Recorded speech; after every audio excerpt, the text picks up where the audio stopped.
Pozdravljeni v oddaji Ambienti.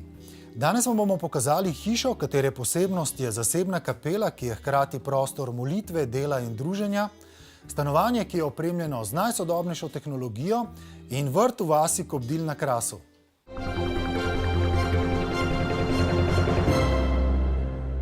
Hiša v naselju Moravče je klasično zidana in ometana, a vendarle moderna, saj je streha obravnavana kot trikotna prizma.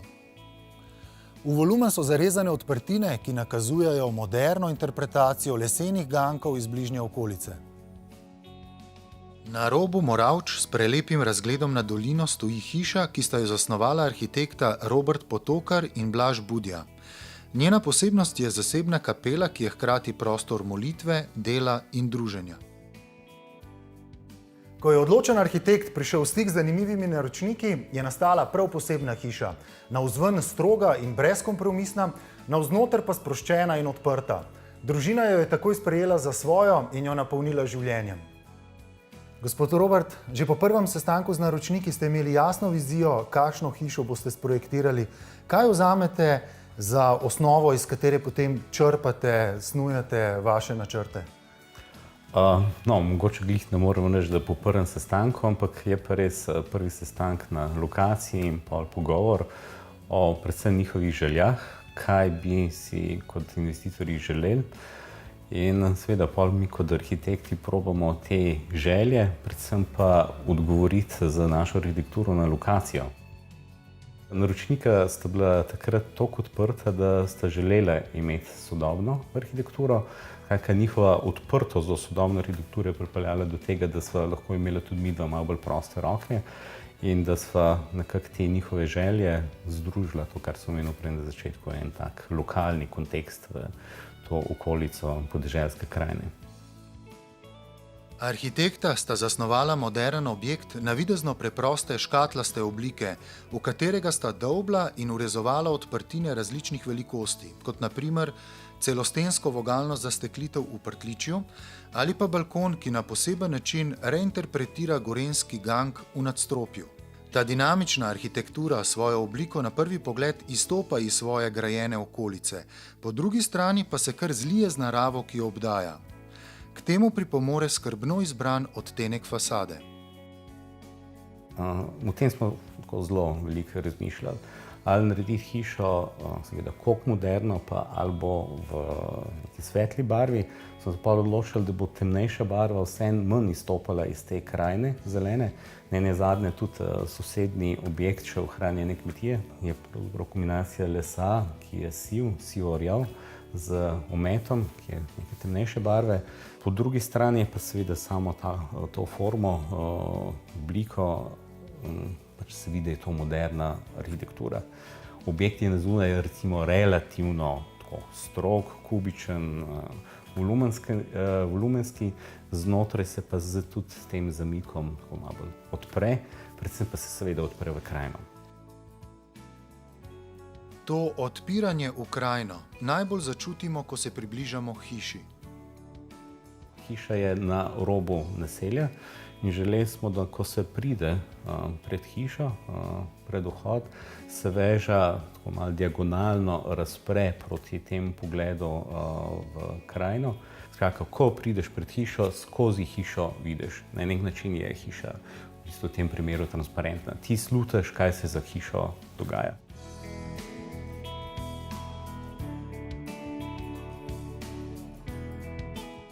V zgornjem nadstropju je pa še en zelo zanimiv prostor, neke vrste kapela. Kako je ta zasnovana? Ja, to pa je dejansko res ena posebnost ali pa zanimivost te hiše. Verjetno so to zelo redke hiše, ki imajo en tak poseben prostor in to se je nama z Blažem takrat tudi zdaj nek tak poseben izziv. Kakav prostor je namen meditaciji, neki posebnosti, kjer se lahko umiriš, lahko združiš z Bogom, z energijo. In ta poseben prostor so hoteli tudi nekako izpostaviti v zunanjosti. Sprav, če smo prej govorili v enotnem volumnu, smo to kocko dodali v nadstropju, da dejansko se izkazuje kot neka posebna zadeva v tej hiši in hkrati je tudi pravzaprav funkcionalen, zaradi tega, ker je hkrati to nadstrešek pred vhodom. Ker vedno je fajn, da prideš v hišo, da te ne moči, ampak da stopiš lahko pod nadstreškom v hišo. Kakor ima funkcionalnost, drugič ima pa to posebno... Neko praktično. Ja, no, se pravi po eni strani praktično, po drugi pa to simbolno vrednost. No in znotraj je ta prostor, kot sem že omenil, osvetljen z dvema linijama, s katerih pada svetloba tako kot na sredinski prostor, kjer je lahko postavljena ikona. In tudi ta prostor smo seveda posebej za to oblikovali, za eno tako vhodno leseno čipko in lesenim stropom, da ga naredi takega bolj intimnega in seveda prijetnega, predvsem pa posebnega. Gospa Nataša, že na prvi sestanek z arhitektom ste prišli z zelo jasnimi, specifičnimi željami, kakšno hišo želite. Kaj ste želeli? Pravzaprav smo imeli nekaj zelo jasnih idej, kaj želiva, nisva pa se niti pod razno predstavljala, da bo to nastala taka hiša. Torej, naše želje so bile, da bi v hiši imeli delovno sobo, kar nam to veliko pomeni, pač delo, branje, izobraževanje, pisanje, karkoli. Potem sva si želela kapelo, to je ena taka posebnost, bila tudi za arhitekta ni bil poseben izziv. Nisva želela imeti podkleteno hišo in pa garaže, kar se nam je zelo potrata, tako da smo pol nadstrešek pridobili. In pa še ena stvar, ki sva se zelo želela, je, da bi v sklopu najine spalnice imela kopalnico. Ker sva prej živela v garsonjeri, kjer je bilo vse na dosegu roke in nam je bilo to tako simpatično, da sva želela tukaj vseeno prinesti to izkušnjo, tudi v hišo, ki je bistveno večja kot ena garsonjera v 3. nadstropju. Ti mi še malo več povedati o kapeli. Zakaj, kakšen prostor je to, kakšne so zahteve, potrebe, čemu v resnici služi? Tako, osnovanje je bilo na moji želji pravzaprav, ker sem si želela v hiši imeti vseeno en kotiček, kjer bi lahko molila, kjer bi lahko gojila svoje duhovno življenje še naprej, tako kot sem ga do trenutka pred selitvijo. Potem se je pa s časom, kot se je družina rojevala, kot se je dinamika življenja spreminjala, kot so bili izzivi v življenju, se je pač ta prostor malček spremenil. Takrat je bil namenjen, recimo osnovanje je bil prav tako zelo strogo, no, za ta duhovni vidik bivanja, danes pa lahko rečem, da me izpolnjuje v celoti, zaradi tega, ker v njemu tudi delam. Neka logična povezava je, da poleg tega, da ste povezani preko duhovnosti, z naravo ste z njo povezani tudi fizično preko živali in te vaše bližnje okolice. No, naše življenje je zelo konkretno, tako da tukaj ven recimo neprestano vstopamo in izstopamo in tudi hiša je v bistvu tako zasnovana, da mi, ki smo znotraj, živimo s tem, kar je zunaj. Je pa tudi res, da potem tudi narava sili mal v naš bivalni prostor. Tako da recimo, ko odpremo vrata in zelo sproščeno doživljamo pač naše življenje, marsikdaj se je prikrajala kakšna žival v naš bivalni prostor. Kot na primer? Kot na primer voluharji, kakšna miška, krta smo že imeli, žabe, polž je že prišel. Potem so pa še tiste živali, ki vljudno ostanejo zunaj, recimo kot so lisica, veverice, ježi, to še ni prišlo na obisk. Ampak imate pa tudi svoje domače živali, ne? Imamo pa tudi svoje domače živali, do nekaj časa nazaj smo imeli tudi kozice, zdaj imamo pa samo še kokoške, 2 muci pa enega hrčka.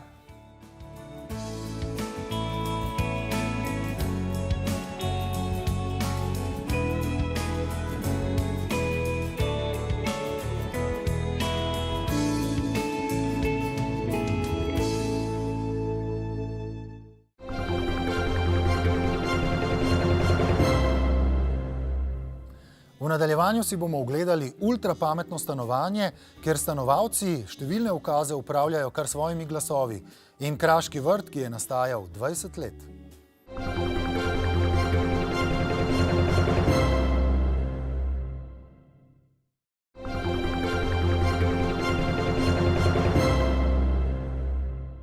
Gospa Brita in njen mož Erik sta iz stare kraške hiše v 2 desetletjih ustvarila pravi mali raj pod Kostanji, kot pravita svoji posesti.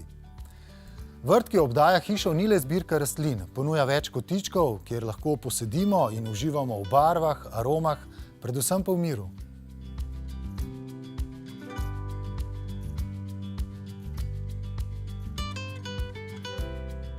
Zdaj smo 20 let tukaj na Krasu. To pomeni, 2006 smo kupili to hišo, 1 leto smo vsak vikend, vsako soboto sem prišli, zvečer domov, nedeljo sem in zvečer smeri domov. 1 leto smo to tako vrt v bistvu čistili, ker je bil čist zaraščen. Ni bilo vrta v tem smislu, travniki, gozd, zaraščeno totalno. In potem smo začeli obnoviti to staro hišo. Brita in Erik sta se spoznala v Nemčiji, kjer je tedaj bival Ljubljančan Erik Modic. Ob pogostih obiskih Slovenije sta spoznala, da bi rada živela prav tu. Sprva je mlada družina živela v Ljubljani. Smo si želeli iti čez vikend smeri ven v naravo in smo iskali eno čist mečkeno hišico, tam, kjer je malo bolj toplo. To pomeni na Krasu, ker nam je bilo zelo všeč. Me spominja na Irsko, tiste zelene travnike pa kamnite zidove mi je zelo všeč. Sicer se zarašča zdaj Kras, ampak kljub temu je še čudovito, pozimi najbolj. In smo kar 2,5 leta iskali in smo naleteli na to hišo, oziroma smo se čisto zaljubljali v to hišo in smo morali kupiti. In smo se pogajali in na koncu smo kupili in smo začeli obnoviti. Zdaj pravzaprav smo prišli do tega, da te lahko vprašam, iz tistih časov, jaz dobro vem, je ostalo eno pomembno drevo oziroma več njih, po katerih se pravzaprav ta vaša posest danes imenuje. Ja, že takrat, ko smo mi prišli, jih je bilo v bistvu 3 kostani. Samo eden je bil že mrtev, se je posušil in tako po teh kostanjah se imenuje tudi naš mali raj, ki je v bistvu naš čustveni raj. Mi smo tako čudili, da je to naš raj. Ja. Iz stare kraške hiše je družina v 2 desetletjih ustvarila pravi mali raj pod kostanji, kot pravijo svoji posesti. Postavili so 2 objekta za apartmaje, ki jih večji del leta zasedajo tuji gostje. Zdaj recimo, če se danes na hitro sprehodi človek čez ta vaš vrt, je kar nekaj teras. Meni je simpatično, kako ste neke poti speljali, ki vodijo od terase do terase, tako da so speljane, saj jaz jih tako vidim, da te nekako vabijo, da greš naprej, kaj pa je tam, tako da malo skrivate posamezne dele vrta. Ampak če se vrnemo nazaj, te terase ste verjetno morali sami narediti, ne? Domnevam, da tega še ni bilo, ko ste prišli. Ne, mi smo bolj leni. V bistvu vrt je bil že tako oblikovan. V bistvu je vrt po teh terasah nastal in s temi poti smo samo povezali. V bistvu smo to v smeri zelo enostavno naredili, ker tukaj na Krasu se dobijo škrle, to so že ploščate kamne in te smo čisto enostavno položili kot pot. In tako smo cele dele povezali. Že po kratkem sprehodu po vrtu ni dvoma, katera je Britina najljubša rastlina. V Nemčiji je bilo takrat že popularno imeti stare vrtnice. Moja mama se je s tem malo ukvarjala kot hobi. Jaz nikoli nisem hotela vrtnice imeti. Ne, mi niso bili všeč. Jaz sem po poklicu vrtnarka za sobne rastline, sem se bolj z orhideji ukvarjala. Ampak tako se življenje spremeni. Jaz sem potem tukaj oziroma še v Ljubljani prvo staro vrtnico kupila. Erik je mogel luknjo skopati. Jaz sem rekla, to pride tja noter. Ne, sva smeri skupaj to naredila. Vrt je čist iz spontano iz občutka je nastal. No, ampak si rekla, mene vrtnice niso zanimale, a te potem pozneje so te prevzele. vendar jih je največ, ne, na vrtu. Vselej je dobro, manija je nastala, tako bi rekla. Vidiš eno, vidiš drugo, vidiš tretjo in potem ta mi je še bolj všečna, ta je pa prav zanimiva. In tako nisem nič posebnega, samo to, kaj sem videla in kaj sem dobila, sem celo iz Švedske jih prinesla. To pomeni, smo šli na potovanje. Ja, vrtnarija je morala biti zraven, si jo ogledati in imajo stare vrtnice, koliko lahko dobimo v avtu, bomo s sabo vzeli.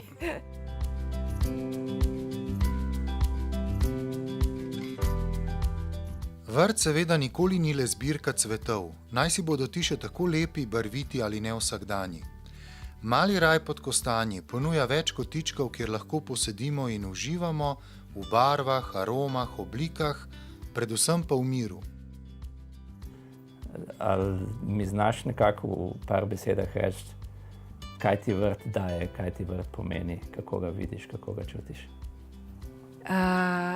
Vrt je za mene ena zelena oaza. Kadar imam stres ali probleme ali pa letim iz enega do drugega, je pogled na vrt zame najbolj pomirjujoč občutek. In pogled v zeleno je zame nekaj čudovitega. Je tudi tako, da Erik in jaz oba imava zelo rada naravo in sediva oziroma 3/4 leta samo na naši terasi, to je naša dnevna soba.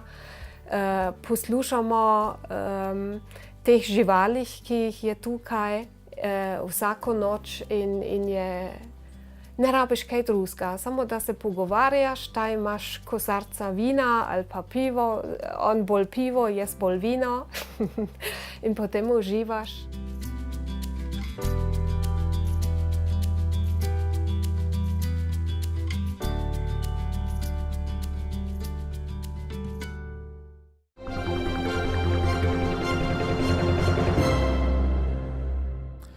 Stanovanje, ki vam ga bomo predstavili, je dom inženirja računalništva. V opremljanje svojega stanovanja je bil tesno vključen in skozi celoten postopek projektiranja je sodeloval z arhitektom. Skupaj sta ustvarila pameten dom, ki mu pri nas skoraj ni para. Stanovanje v eni starejših ljubljanskih stolpnic na zunaj z ničemer ne razkriva, da je povsem prenovljeno in opremljeno z najsodobnejšo tehnologijo. Stanovalci tega doma lahko številne funkcije upravljajo s svojimi glasovi. Gregor je v istem nadstropju živel že 10 let, ko se je ponudila priložnost, da kupi še sosednje stanovanje v isti etaži. Tako ju je lahko povezal. Imel je dovolj časa, da je razmislil pred prenovo, kako ustvariti novo, pametno stanovanje. Alexa, turn kitchen light on. Alexa, set morning mode on. Vrata sama zaznajo prek prstnega odtisa, da sem jaz prišel domov in se mi takrat dom, recimo, me pozdravi. Se pravi, v bistvu odpre rolete, luči žge, če je treba. V bistvu je nek tak welcome mode, temu rečemo, ko v bistvu prideš domov.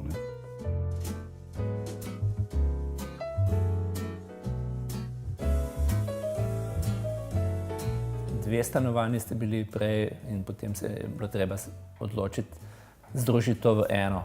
Kako je to izgledalo, ko ste prišli? V kakšnem stanju je bila stvar pravzaprav? Predvsem so bila stanovanja mnogo manjša, torej pol.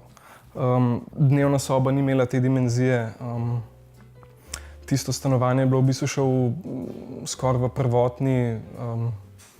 prvotnem stanju, tako da marsikaj je bilo treba postoriti takrat. Tudi takoj smo že opazili, da stanovanju malo primanjkuje svetlobe in smo potem tudi v tej smeri postopali. No, še pred začetkom risanja načrtov pa je lastnik stanovanja skušal predvideti, kako želi živeti v svojem novem stanovanju.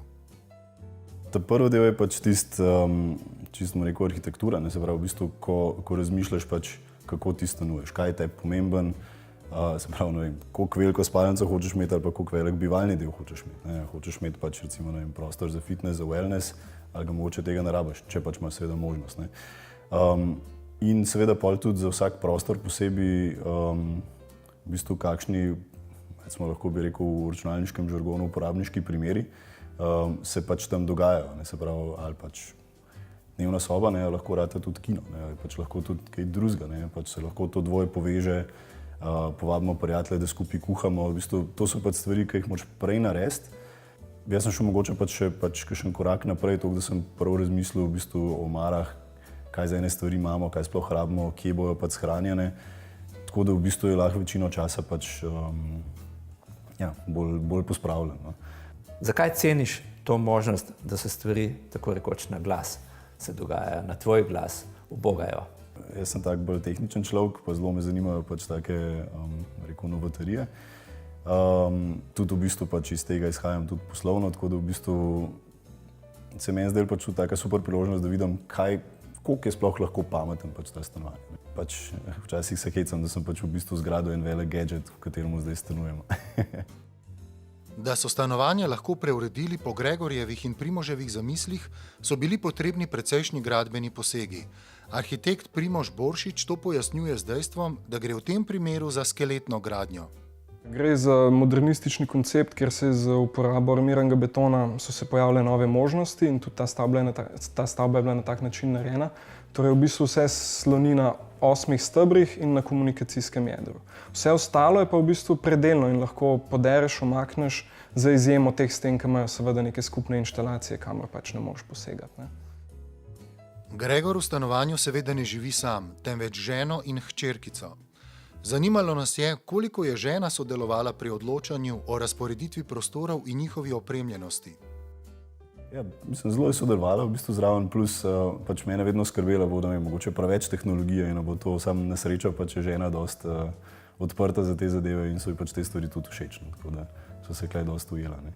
Se pravi, zdaj, ko ste noter nekaj časa in ste se nekako navadili, je nej fino, da lahko upravlja s temi stvarmi na ta način, ki jih omogoča. Ja, tako je. Ja. In v bistvu zdaj že hčerka dejansko pač začela komandirati z glasovnimi ukazi, tako da počasi, zdaj 4 leta pa pol, ne, počasi bo ona pač tudi lepo začela dajati ukaze. Morava reči, ne, ukazi so zaenkrat samo v angleščini in so pravzaprav standardizirani, ne, je tako, ne. Ti imaš en spisek ukazov in to je to, ne. Ja, v bistvu je vse narejen pač na tak način, da v bistvu so pač ti, recimo temu, uporabniški umestni glasovni, da je čim bolj enostaven. Se pravi, da v bistvu ne gre zdaj razmišljati, kakšno komando sem zdaj dal, ne, in v bistvu se pač čez celo stanovanje, ne, se pač v bistvu ponavlja nek način poimenovanja. Ne, se pravi, luč v vsaki sobi glavno je luč, potem imaš side light, ambient light in tako naprej. Ne. Ampak moraš pa se naučiti te fraze, ki so predpisane. Tako, ja. Ampak so take dosti naravne, ne, se pravi, turn on, turn off, set to 50%. Tako naprej, ne. Gregor je po izobrazbi inženir računalništva. Skupaj s prijatelji je ustanovil zelo uspešno podjetje Klika, s katerim si je prislužil nagrado Mladi podjetnik leta 2016. A Gregorju nikoli ni šlo izključno za zaslužek. Tako je s prijatelji ustanovil enega od angelskih skladov, ki pomagajo mladim podjetnikom na začetku njihove poti. Prostorno, pametno stanovanje Gregorju omogoča ne le udobno življenje, temveč zanj predstavlja tudi delovni prostor, kjer lahko sestankuje ali pa v miru razvija svoje zamisli. Obiskovalec Gregorjevega doma ne more spregledati premišljene izrabe prostora. Naj ga citiram: niti kvadratnega centimetra menda ni v tem stanovanju, ki ne bi bil izkoriščen.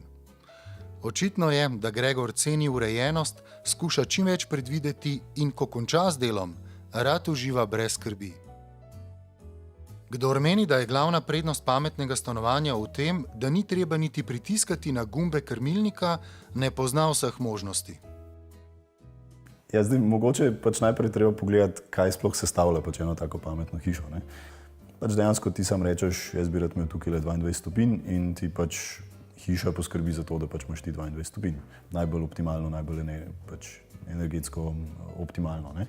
Potem so pa še razne te dodatne stvari, ne, kot so recimo rekuperacija prezračevanja, ne, se pravi, ne vem, pri nas sploh ne odpiramo oken večinoma, ne, zaradi tega, ker v bistvu je v oknih so vgrajena pač rekuperacija.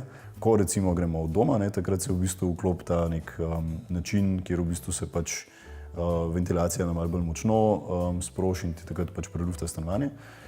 Po drugi strani se pa tudi rumba pač sprehod pač po celem stanovanju in v bistvu pač opravi svoje, ne. Ob vseh neverjetnih možnostih, ki jih ta tehnologija že omogoča, pa se lahko vprašamo, ali je tu prostor za prilagoditev osebnim zahtevam, pričakovanjem lastnika, kako želi izkoristiti tehnične možnosti.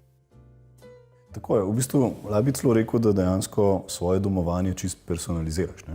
Pač zdaj pametna hiša ti v bistvu omogoča to, da lahko to narediš. Ne?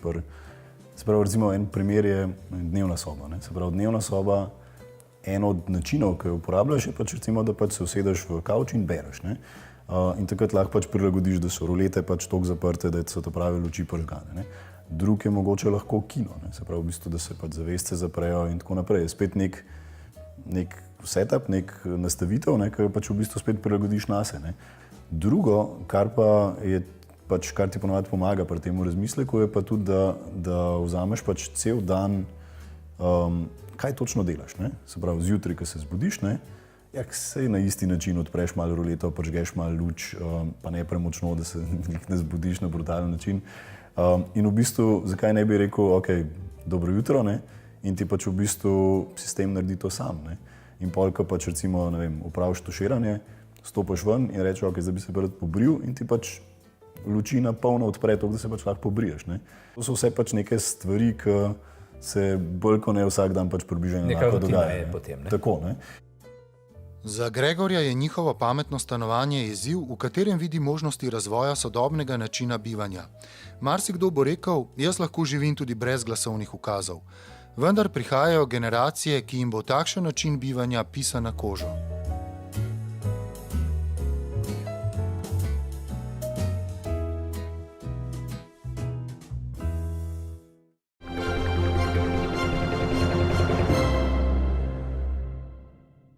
Na naši spletni strani www.tvambienti.si si oglejte zbirko izjemnih ambientov, arhitekture in vrtov, ki vas bo navdihnila ob načrtovanju lastnega sanjskega doma. Imejte se lepo, uživajte, vidimo se spet prihodnji teden, ko boste izvedeli, kakšne subvencije so na voljo za vgradnjo peči na biomaso in toplotne črpalke, pokazali vam bomo domiselno opremljeno majhno stanovanje ter idilično družinsko hišo na robu vasi.